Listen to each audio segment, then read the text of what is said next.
everybody. Thank you for having me. Special thanks to Sonara and Pandel and all the volunteers that I used to work with, especially RAGA interns and practicum students. So firstly, I'd like to acknowledge that my presentation takes place on Indigenous land, the history and struggle of that Indigenous people have gone through as occupation continues. This presentation is part of my dissertation, a very small part of one chapter. And my research is studying, it's a case study of one feminist organization called Vancouver Status of Women. By examining one feminist organization, VSW, as a case study, this presentation looks at one of the emerging themes of the entire research: colonial encounters and race-making of entitlement and home within VSW.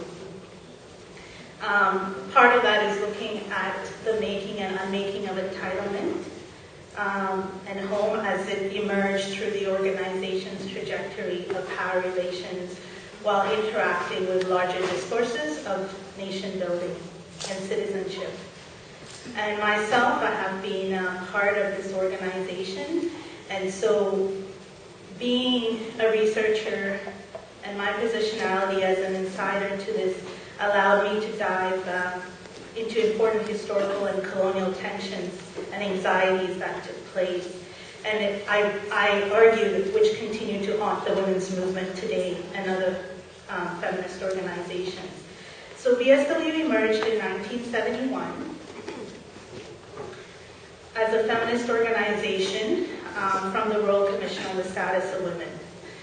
There's another chapter in the dissertation on the Royal Commission, which I will not get into, but that Royal Commission was embedded in liberal feminist ideologies, and it has largely influenced the politicizing as well as depoliticizing of mainstream women's movement in Canada since the 1970s. And VSW's current mandate is freedom and self-determination for all through responsible, socially just, healthy, joyful communities, both locally and globally. It works with women to ensure our full participation in social, economic, and political life of our communities. I did interview 31 past and current staff and board members who were part of the organization from 1971 till 2008. I also drew data from the archives, organizational archives, and I thank all the participants tremendously for all that they shared with me and allowed me to draw themes and analysis from that. VSW is a special place for me as a racialized queer person. That was my particular experience. This was not the experience of cohorts before me who were racialized, who paved and struggled and negotiated power relations in that space. And it's a particular space for me because it was one of the few places in the women's movement where my mother, my grandmother, my nieces, my partner, and so on were able to be part of. And that's actually not very common for racialized bodies to experience that in feminist spaces. When we think of entitlement in Canada, a settler nation that remains occupied by its colonizers, it is imperative that we begin with the emerging discourses of spatial, territorial, colonial power. So some of the things Shireen has talked about, I can go more in depth along that and help with some of the questions that came up. By entering from this point with an intersectional anti-colonialist feminist framework, I argue that spatial power as a nation-building discourse is inherent within Canada, and therefore all the multiple sites within that. So theorists such as Ghassan Haj, Sonara's work, Sarah Ahmed, as well as Shireen and many others, explain that nationalist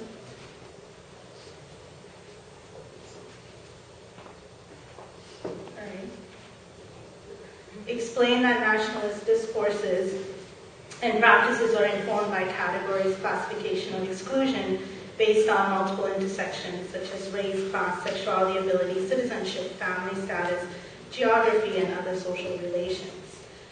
And I specifically draw on these authors' work in this presentation. The making of home emerges from the narratives of my research in the archives as a clear theme in constructing an image of national space. This image includes the symbol of the nationalist as master of this national space, which emerges within women's movements and Vancouver's status of women, and in particular, what I call the construction of the rightful feminist of the nation as the mistress of such spaces. So we witness the emergence of the exalted Canadian national subjects as discussed by Sunat Tabani, who's right here. But in this particular case, I argue it is the exalted Canadian white feminist of the nation and its trajectory within VSW. So within these discourses of exaltation, the image of the other becomes a mere object or symbol that is either kept out or welcomed as a guest within national spaces. Haj's work contributes to developing this deeper of the understanding of the imaginary construction of space within the nation through forms of exclusion ranging from tolerance to intolerance.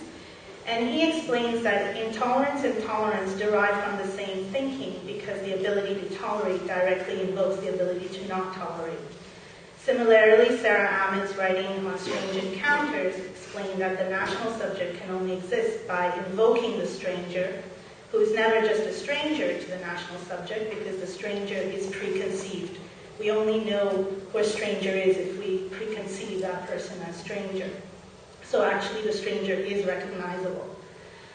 The makings of home as entitlement is part of what I'm going to talk about.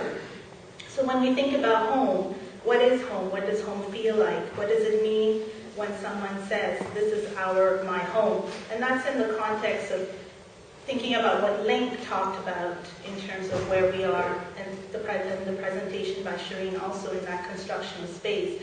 For Mohanty, she complicates this notion of home by asking, is home a geographical space, a historical space, an emotion, a sensory space? So as one engages in this side of contestation and entanglement, one's understanding and definition of home becomes a political, affective, symbolic, and spatial journey. And that's the next part of the writing in this chapter, is that I argue that entitlement is not only about spatial entitlement, but that there is this affective emotions that are attached to entitlement, as well as symbolic representation and political entitlement. So when does a location become home? What does feeling at home look like when considering the making of home in feminist spaces? Nation-building discourses of the power and appeal of home as a concept and a desire are grounded in what Mohanty talks about as pursuit of spaces and ever-narrowing conceptions of community, which relies on unexamined notions of home, family, and nation. Indira Grewal also talks about home as a space of colonial encounters and contact zones, which she further explains that contact zones are everywhere and are not contained in particular discursive spaces that embody and control the narratives of encounters with difference. So when I'm looking at Vancouver's status of women, I am looking at it as a site of colonial encounters. And I'm not speaking merely of the power relations between white and non-white bodies, but also of the negotiation across all bodies.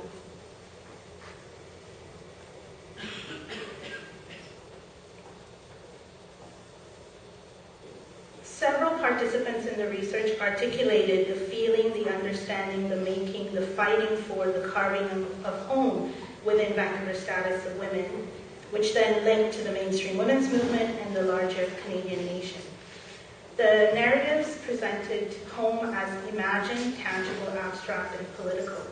Two of the participants, Charlotte and Sydney, described home as a conflicted and partial space where tensions around homophobia, classism, and racism were present. Other participants, Tisha and Charlotte, also explained their deep connection to the nation and feeling Canadian.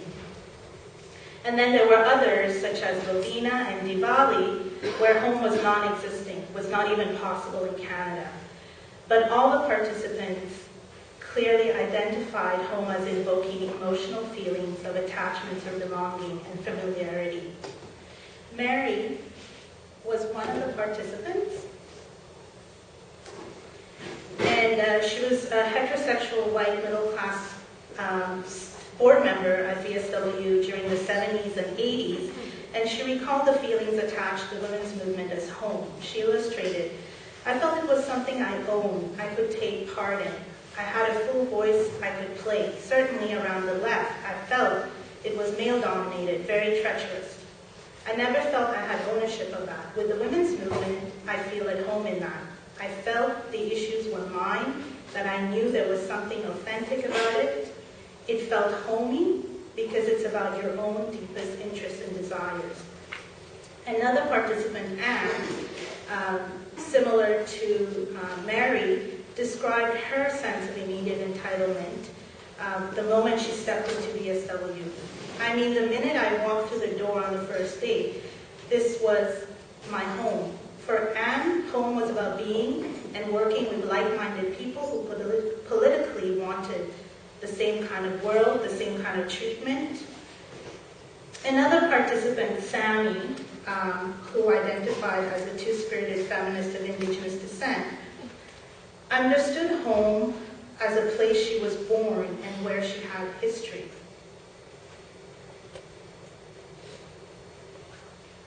She says, "I've lived here all my life. I do feel that this is my home, although I feel displaced within my home, like many Indigenous people, because my home is through my mother's home in Eastern Canada. But I was born in BC. I'm from a nation from the east of Canada, but because I was born here, I feel conflicted.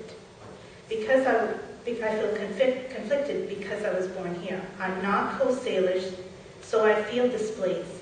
So this is my home.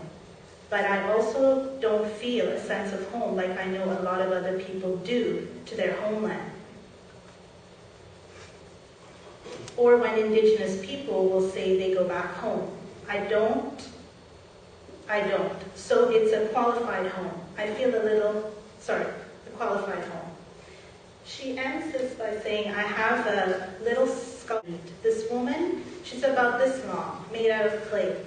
I have her in a little box. One side of the box is open. She's suspended, and it says, 'I am forever suspended above the roots of my home.' That's how I would describe it, home." Another participant, Diwali, who was a racialized board member during the 80s, expressed how she saw entitlement and its relationship to space, politics, home, and nation. She says, "Entitlement is about the politics and about who is there and how the work is done." She explained the work of carving political spaces, of organizing in relation to entitlement. She says, "I was trying to create my space in there. I was trying to push for a certain kind of politics. White mainstream women thinking that the women's movement is their home, and it was. VSW was home for those white women who owned it for 20-odd years, right? For somebody like me, even this country is not home. How is an organization or a movement going to be home or feel like I belong?" The invocation of home in Canada is always embedded in the specific power relations of colonial violence and encounters. Home for non-Indigenous peoples came to be through the imperial legacy of colonial theft and dispossession. And this dissertation really made me think about this concept of home. That when I invoke the word home, it is always in context of where we construct that home, especially in terms of Canada. Home is forever haunted by its colonial making, but yet this colonial making has been conveniently silenced, forgotten, hidden within discourses of home. The making of home is the making of entitlements. Home, as a location, space, and territory that is occupied, claimed, policed, protected, and manipulated, is what I'm calling spatial entitlement. Spatial entitlement is founded on a long and violent history of colonization around the world and continues to be reproduced within settler societies such as Canada. Part of this history is very much attached to how white feminists constituted themselves as mistresses of national space. So a variety of theorists such as Devereaux, Cardi, and Valverde argue that imperialist feminists had a mutual investment in the project of nation and empire building within white colonies. Attached to white settler mythologies, which is the natural history of how it's constructed, that it was a natural history to occupy the land. That's what I'm speaking of when I speak of white settler mythologies, there exists white amnesia and the ongoing denial of conquest and genocide. And for how he refers to this as white fantasy. This is the white fantasy that is enveloped in producing the myth that Canada was peacefully settled and not colonized.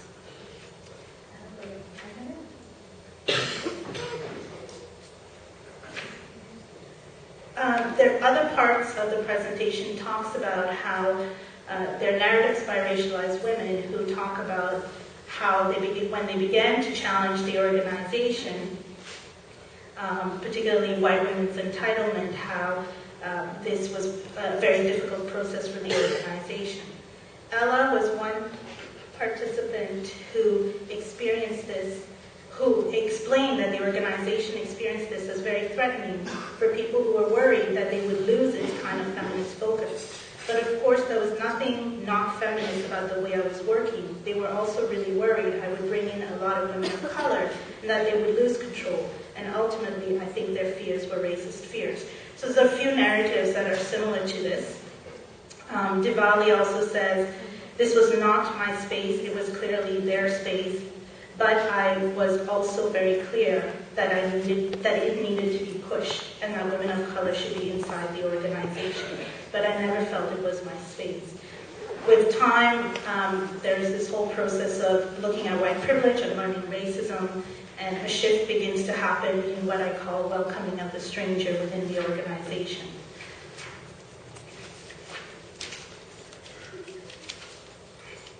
So the demarcation of an organizational space as home is a site of colonial encounters. For such colonial encounters to emerges through the development and reproduction of different modes of entitlement. So I'm now in the process of developing this kind of beyond spatial entitlement and looking at that affective aspect, that political aspect, and the symbolic aspect. This presentation attempts to demonstrate the complex intersections of discursive practices that construct home and entitlement within feminist movements, and particularly these are the three aspects that I wanted to be able, that I'm thinking about through this presentation is not only feminist organizations, that organizations in general have always been constructed as neutral, and if there's any power dynamics that arise, it is usually because of, or it's blamed on an individual. And this is usually where they bring in a facilitator or mediator to help solve and mediate conflict. But I'm arguing that all organizations, including feminist orgs, are sites of colonial encounters, anxieties, negotiations, and contestations, that the making and making of home and entitlement is embedded in larger discourses of the nation, and that this spatial entitlement needs to go further in looking at other modalities of entitlement that interact and work together. Thank you. Before I actually present, I want to acknowledge that we are on Aboriginal land, and in recognizing struggles, the theme is very relevant to the topic that I want to speak about in the context of having control over identity and meaning-making of one's body. And so what I would like to present is a small portion of a larger project that I've been involved in over 6 years of ethnographic work on racist movements, the white supremacist movements, as well as women within the movements and militant movements. So for today, I wanted to examine a social movement in dealing with mobilizing for justice of women that became widowed in 1984 in India. And so this presentation critically examines the barriers that human rights movements for the 1984 Sikh genocide faced. And I want to focus on how women are represented in these movements here in the Lower Mainland in commemorative events. I argue that the image of victimhood is a politics of representation which is conveyed through visuals in representing history, which itself is a mode of resistance to deconstruct the existing stereotypes that have existed among Sikhs as perpetrators, as liabilities, and dangerous beings in India and in Canada. And in these particular visuals, It's essential to understand the movements because the geopolitical context and the gendered, racialized groups, and race I define as the attributes that are associated politically and culturally to particular groups. I'd like to look at the intersection of all of those on micro, macro levels and examine and interrogate how the power of structure and racism sustains these groups to a point where their voices are absolutely silenced. I am presenting this with a very clear political agenda, and that is to support movements, even though my presentation is aimed at critiquing them. And so, because of time constraints, I would like to just very briefly locate history and ask the question, why were women widowed? And situated right in 1984, there was an invasion of the Golden Temple that was instigated by the then Prime Minister Indira Gandhi, which had led to thousands of innocent people being killed. Following that, she was assassinated on October 31st by her two Sikh bodyguards, which led to a political genocidal act of killing Sikh boys, children, and elderly men. It resulted, in fact, in 3,000 to 4,000 innocent Sikhs being killed in 4 days, 30,000 uprooted. But what resonates for many people here and women is how women were raped. And I'll address that a little bit later. So when we look at the movements here in Canada, there are many, in trying to lobby for justice, and justice here is defined as ensuring that perpetrators are in fact punished, because only 13% to date have been punished for this atrocity. And so one of the agendas as well in the movements is to also deconstruct the construction that has existed in terms of silencing this history, which is no different than what we do here in Canada in silencing genocide among Beothuk and the current genocide, ethnocide that occurs among Aboriginal people. And so what I want to locate is the images. And because of time constraints, I'm only going to focus on two that reflect how women are represented. But I also want to mention, some of you may be familiar in the downtown by the art gallery. We see protests, which are commemorative events, but these images are not meaningless. They are historical narratives, and they are a discourse of violence. And as Brian Axel, who's written extensively on some Sikh issues, describes some of them as a political artifact of state violence. It's a means to resist the violence inflicted on the Sikh bodies and women's rapes. So there are many ways in which women are represented, but the popular image, I chose this one because it was chosen by young Sikh youth to commemorate 25 years as the anniversary of the Sikh genocide. And so we see here a gender representation of a woman, and gleaned from interviews, the women represented the anguish and the pain, and irrespective of gender, both men and women were able to relate to this anguish. We see here also how violence of the state is inscribed on the female body through the expression of her face upon witnessing the torture and murders of their husbands. And I'm just going to put the other visual, an image here. Innocent Sikhs were not only burned alive, they were first brutally tortured in public and then set aflame. And so this very much speaks to the power of the state inflicting wounds on Sikhs to also suppress them. The third image that I want to speak to is from a film called The Widow Colony. And while indeed the movements are controlled by men, it is in many ways disseminated through a male lens. I also want to illuminate that women are also part of this construction. In this film, The Widow Colony, it spoke about some of the widows, and even though the director made efforts not to re-victimize victims, I take issue with the representation of the women, and this is what is used in advertising for the film. All four women are placed in very passive context, fatalistic, mobile, without agency. And so it is this politics of victimhood that I argue functions as a double-edged sword in undermining the movements in India and in Canada. And I would like to interrogate 3 points.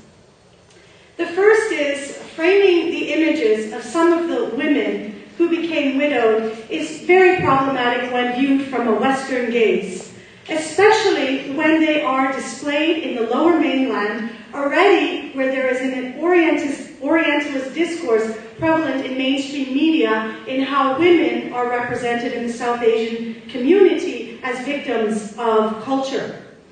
And drawing on Jasmine Jiwani's work on discourses of denial, she argues that these representations of women within Orientalist frames feed the public imagination and the common stock knowledge that already exists in media from women in the East as victims of their culture.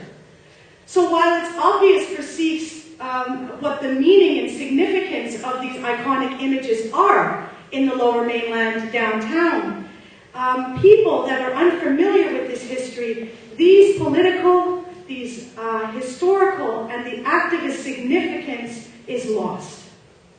And because they then become interpreted as protests for women who are, in fact, victims of violence. And when I was downtown, I heard many people that were asking what's going on, is this a protest because of domestic violence? And so here the Orientalist framing, though unintentional, is reproduced and reinforced by Western women and men, even within their own communities. And it, in many ways, legitimates the value system of white and inferiorizes Indian culture, which deflects from the root issue of violence that is perpetrated by men. And as Jayatri Spivak asserts, these discourses perpetuate the dominant ways of knowing. And so when women, South Asian women here in Canada, internalize, it impacts on the identity construction and their subjectivity. It denies them agency even here. The second problem I want to address is the question, where are the strong women? There has been a monopoly of cultural space in how the women have been represented. Alternative images of the strong women have been eclipsed.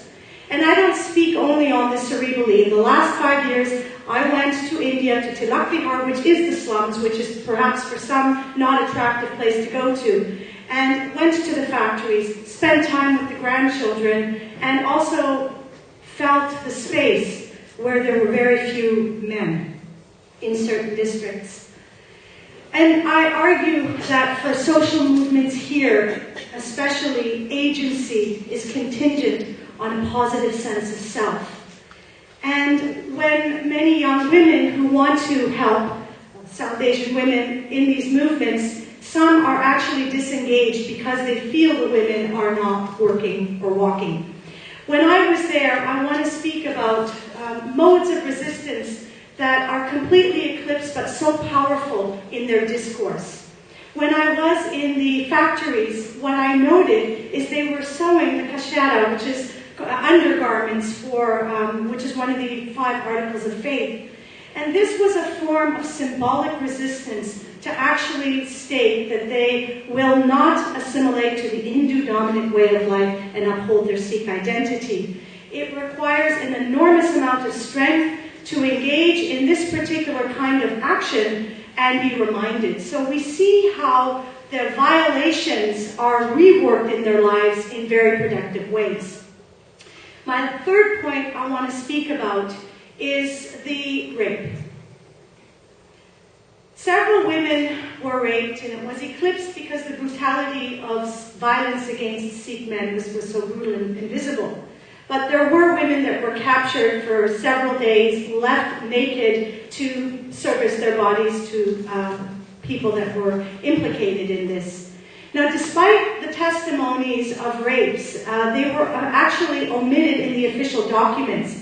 And that has been political because the government has argued that this was in fact the mob and the rapes, not the rapes, but rather the violence, was just an outburst of their grief for Indira Gandhi having been assassinated. Because if you highlight carnal sexual lust and urges, it deflects from that argument. And while at the commemorative events here in Vancouver and in Surrey, rape is included, it is the mode of representation representation that I argue is problematic. There are published testimonies of women's voices that have actually spoken about rape that they do want made public. And these narratives are reduced to, our women were raped, or male eyewitnesses of men who actually witnessed the rape.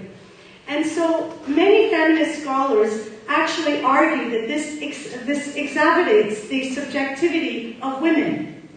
And so what we have here is the robbing of the individual experience and rendering ordinary this experience of rape. And what happens is this particular dilution, in fact, feeds into the ideology in India by downplaying the severity of it. So we see how this becomes reproduced.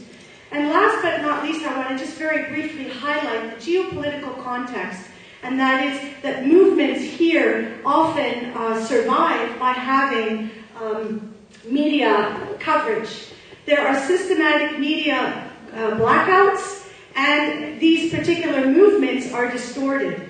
And I argue that is because the representation of victimhood works against the ideological constructions that exist in Canada right now, as seeks affecting national identity in their religion, in the racialized discourses that work against them, as well as in the economic and imperialist expansion in its ties with India and Canada. And so it serves Canada's interest to eclipse any kind of 1984 genocide that occurs. And as Slovani insightfully observes in her book, Exalted Subjects, you can't cut me off now.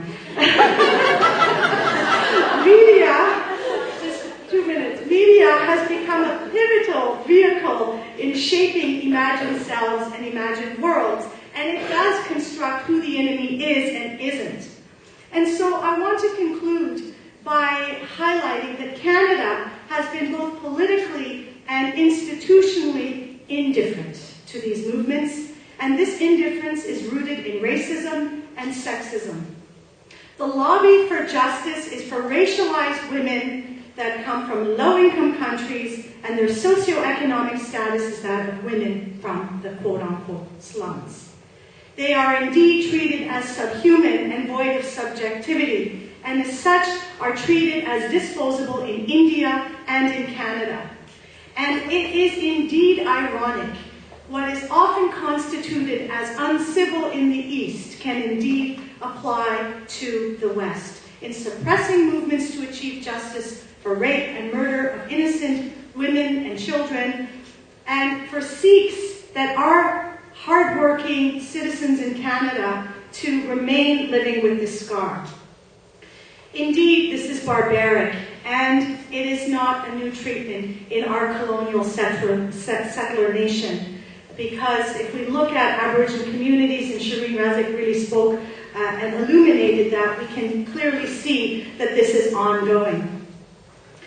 I would encourage us to discourses and interrogate the structures of power that enable racism and sexism to flourish. And geopolitical contexts are essential in the Sikh movement for justice in completely eclipsing and dehumanizing this movement. I thank you.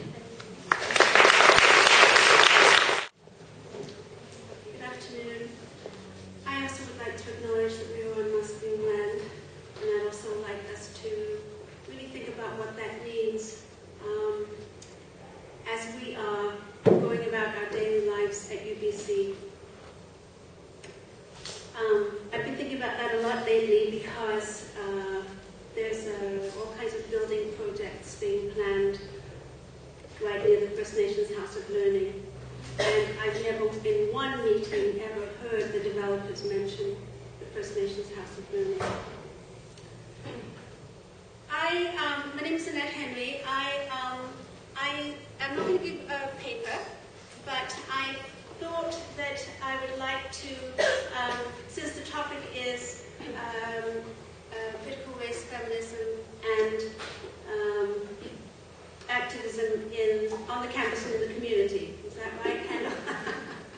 So I thought I would talk about some of those things, and I felt I didn't want to write a paper, another paper. I've got 4 on my desk that I'm having trouble finishing.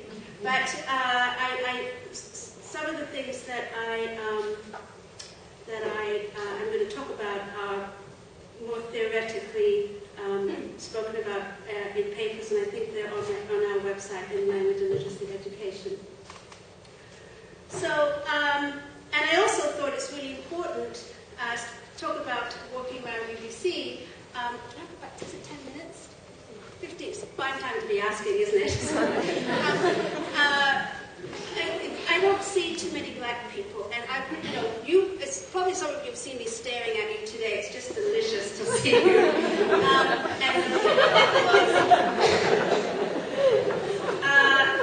And I thought I'd wear my best St. Patrick's outfit to celebrate my blackness. But I also thought that, and I really want to get serious about this, but I really think about this a lot. What does it really mean to be a black feminist scholar? What does it mean? What does your activism look like? What does it mean to be linked to a community or communities? So those are some of the things I write about. Those are some of the things I think about when I'm doing my research, and I'm sure you do in your own particular specific ways as well. As Barbara Christian has said, if black women do not say who they are, other people will say it badly for them. And Audre Lorde has said, it is axiomatic that if we do not define ourselves, we will be defined by others for their use and to our detriment.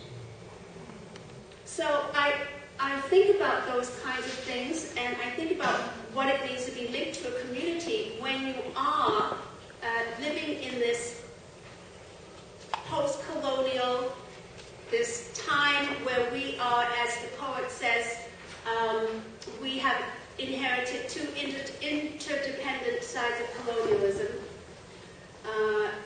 We are very hybrid. We, as Grace Nichols says, I have crossed an ocean. I have lost my tongue. From the root of an old one, a new one has sprung. And so what does that mean? How do we talk about community or communities? And what might our activism look like? So I'm going to read just a little portion from Vincent Harding, who, some of you know, he wrote about the vocation of a black scholar back in 1974, and he's about 75 years old at this time. Just a wonderful theologian, historian, activist, scholar. He says, most important is the recognition of the fact that we do not exist in splendid isolation from the situation of the larger black community. Rather, wherever we may happen to be physically based, our essential social, political, and spiritual context is the colonized situation of the masses of the black community. It's a long segment, so I'm just skipping down. This joining of ourselves and our work to the movement of the great black river of the African diaspora appears to be a critical part of our vocation. The essential goal is to free ourselves for building with and in the black community. And Joyce King also has written about, what does it mean to do research? What does that look like in the black community? She says research is a form of leadership and praxis for social change. She says, what I'm trying to do is redefine the role of a black academic and the nature of black scholarship so that scholarship, community, public service, parenting, which is another part of the black liberation struggle. They also should put elder care down, because I think that's what I'm experiencing in a big way, are compatible and interdependent. So I wanted to just talk about those areas like research and teaching and notions of service that we struggle with in academia. And also, as a new department head, just thinking about what does that mean in terms of thinking about any kind of activist or black feminist administration.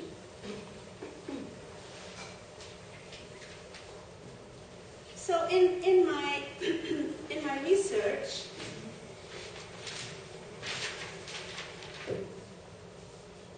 it might help if I have my glasses, I think. Thank you.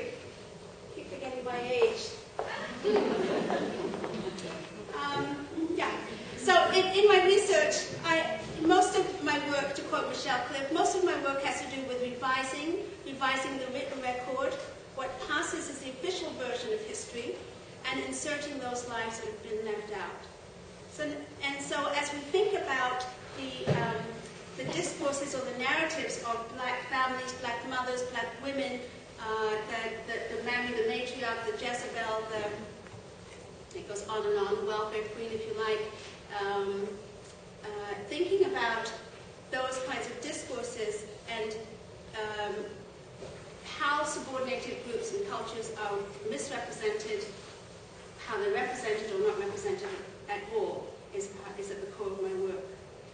And also thinking about community, as Linda Tahuli-Smith says, research is a dirty word in many marginalized communities. And I certainly found that out when I first started doing my research in the black community in Toronto.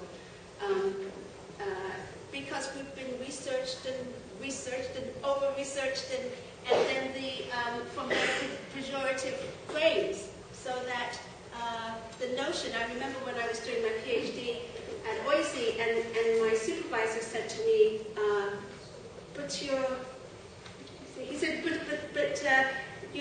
this is too happy or something, because we're so used to seeing the negative, struggling mother.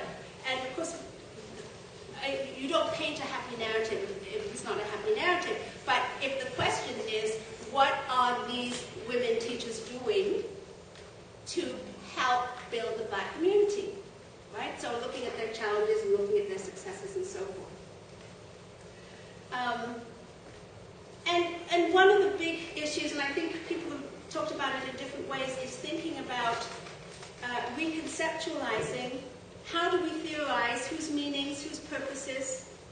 How can we reshape existing theories, tools, and methods? The Ghanaian philosopher Wiredu talks about methodological decolonization. He says, you learn how to be a researcher, you learn the language of institutional research, if you like. It forces you to focus on and think outside of your own indigenous ways of knowing, thinking, and speaking. So what does that do for your research? So I try to look at blackness with a new eye, to quote bell hooks, and as Harding had mentioned, raises questions that have not been raised. But also recognizing that we have, as I mentioned in Grace Nichols' poem, Across the Ocean, very unique and multiple and overlapping angles of vision, if you like. And anthropologist Faye Harrison discusses the strategic uses of multiple consciousness to decolonize disciplines. So I will talk a little bit about pedagogy. And of course, education is integral to any anti-racist struggle. And educational institutions are pervasively perpetuating white male privilege in terms of curricula. So I know I'm preaching to the choir in the room, so I don't have to really say too much, but just want to mention that that's very much part of the project in thinking about how you teach, what kinds of texts you bring into the classroom, whether, this is, all of you know critical pedagogy, but how you allow the student voice, what does that mean? And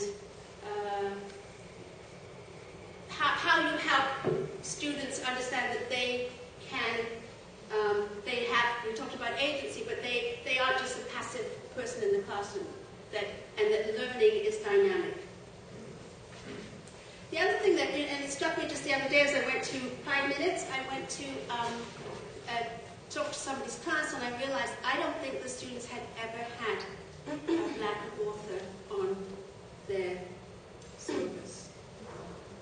And that really struck me, because I sometimes forget that work is still there to be done. And that we have to kind of shatter the prevailing mythology that only certain people are doing certain kinds of work. that goes in hiring too. I can think of times where I've been on committees where, search committees where the claim has been there's no one doing this work except a white person, when you know that's not true. So that's part of the work, always doing the work. And thinking about pedagogy other than kind of the rote assembly line approach, thinking about service, what does that mean in the academic setting and outside of the academic setting? And one of the things that struck me with the teachers I have worked with in terms of interviews, they all felt that their role as a teacher was not just in the classroom, it had to be in the community. There was a certain kind of responsibility they felt because they were Black women teachers in the community.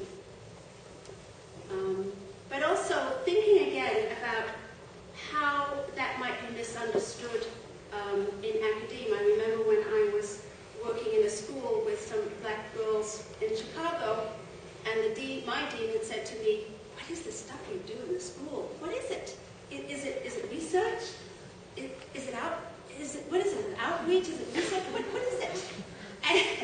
And so I said to him, "Well, it's outsearch." So to really just disrupt these stupid dichotomies that, what is it? It's both, right? It's both and. And also, and lastly, as I mentioned, as somebody who's taken on a headship here in language and literacy education, and I had gone to the States for 18 years, and I thought about coming back to Canada, and I really felt very strongly that there aren't too many of us, as I said in the beginning. I sort of made a joke about it, but how many Black female full professors do you know in Canada? I know. I have a friend in Chicago, a philosopher, who says if there's a conference for philosophers, because there's only 2 or 3, he says, but he said we should always go on different planes in case the plane crashes. So you realize there's a possibility. And I mean, I'm just delighted. I think it's a gift to be back in the Canadian conversation and working here, but also thinking about the challenges of what that means. And I do see that as an extension of pedagogy. So when my friends will sometimes say, "How could you do this? I mean, why would you be an administrator?" It's just another form of pedagogy. It's a way to build, within this community and within Black communities, and so I think it's very, very important. I was so impressed by when I was in Chicago. I was at the University of Illinois. And there was an emergency meeting, and all Black faculty at the University of Illinois Chicago were called together. So there's 26,000 students. At the time, there were 26,000 students. So all Black faculty. That was 33. 33 faculties, dentistry, everywhere. And on the one hand, it was totally empowering to see 33 Black faculty. But it was also very disappointing because many of them were saying, if things don't change here, we're leaving. This one would say, "I'm taking an early retirement." This one would say, I feel like we're back in the 60s, man. What's going on? Because of the ways in which, there would be, in principle, they'd be hiring scholars of color, but somehow they were never hired. There were all kinds of things that were happening, and people just said, "We've got to do something." And that really struck me, and I said, well, some of us have to be at the table. And we're all working in different ways. We're all trying to change the system in different ways. And we all have to be at different tables. We can't all be in the same place. So I think that's a really important part of the activism. And the work is wherever you are. So, if you're at UBC or you're at University of New Brunswick, that's where the work is. There's so much to be done. Thank you.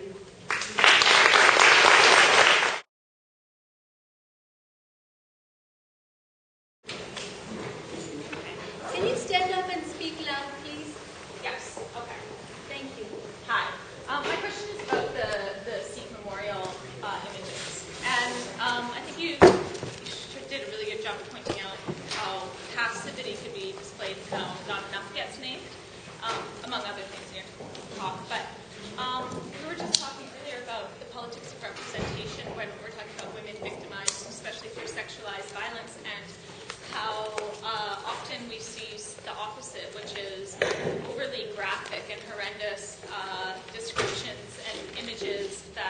passed off, like, which is voyeurism, passed off as education or remembrance. So there's like a thin line, I think, or a fine balance that we need to strike, and I just want to hear your thoughts on that ethics of representation. What is the ethical way to remember or memorialize such violence? Thank you for that question. I think it's really important when we look at memorialization or commemoration is to really look at the context. This is a very, what I highlighted in my argument at the outset, is that this is a politics. Because a particular group has already been socially constructed, racialized as perpetrators in the history in Punjab and in India, and here after 9/11, Air India, the politics and the tactic here was to show the world that they are victims and not the perpetrator. And so that's noble and important. And I just wanted to highlight that it backfired. They used the images of women to represent victimhood to which people can relate to. So I don't critique that representation in its intention. I just illuminate that it backfired because that victimhood will not be received in Canada, because it is essential that the construction of Sikhs as perpetrator is sustained so that the geopolitics and the construction of nation building here with Sikhs as a religious community sustains. But I feel that the voices of women have been, I think the big issue for my journey is when I was actually with the women. I really felt a need to include the strong women, and that was the critique, is where is that inclusion? And so it speaks to the catch-22, victimization, which is important, and how it backfires. And I think that's a big problem about activism, and we need to look at how we reproduce ourselves. Some of the structures that we want to, in fact, dismantle.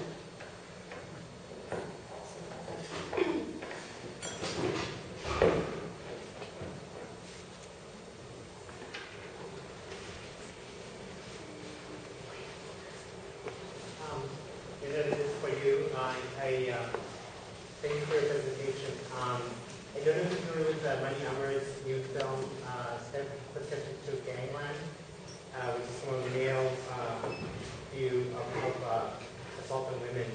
It follows this documentary on gang violence. Just wondering if you want to comment on that aspect of it, and also ties into the male perspective and how important it is to tell the story.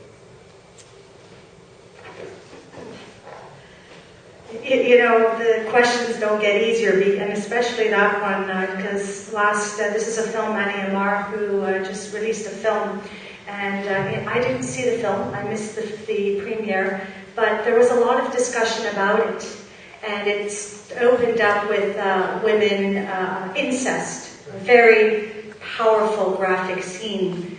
And in fact, the way that was interpreted was it was a violation. It was disrespectful for the women, even though other women disagreed with it. So I can't really comment, but I think what is essential is that a context is brought in as to why that representation was necessary to build his argument, because it really did, in fact, objectify women's bodies. And when we see representations of pieces of bodies, it makes us see them as lesser than beings. So I can only comment up until this point, because I haven't seen the film yet.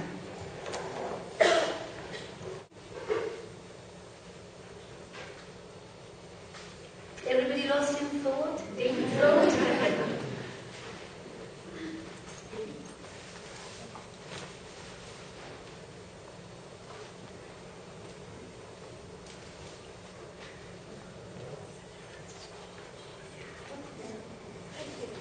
Thank you all very much. Thank you for the remembrance.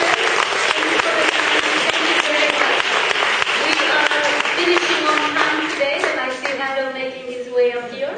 So I will say my thank yous and then ask Handel to say his. Collective thank yous to all of the volunteers, the RAGA volunteers and the CCIE volunteers. Thank you very much. We would also like to thank the Equity Enhancement Fund at UBC, who has made this series possible, and also the other co-sponsors, too many departments to name, but they're all on our post. I just want to thank everybody for being here. Thank our keynote speaker and our really great panelists. I will name the names whom we want to thank. The network of centers and institutes in education in general, especially Carol Wallace in particular, who has helped to coordinate so many of the details of these events, and Joanne O'Connor, who's the manager of the NCIE. The CCIE graduate assistants, Dilek, wave to the folks, yes, Miriam Nabavi is somewhere there in the back, and Patrick Radebe. Yeah. Who've helped with organizing and are now working on documenting the events. The co-sponsors, funding or in-kind support, the UBC Equity Enhancement Fund, without which none of this would be possible.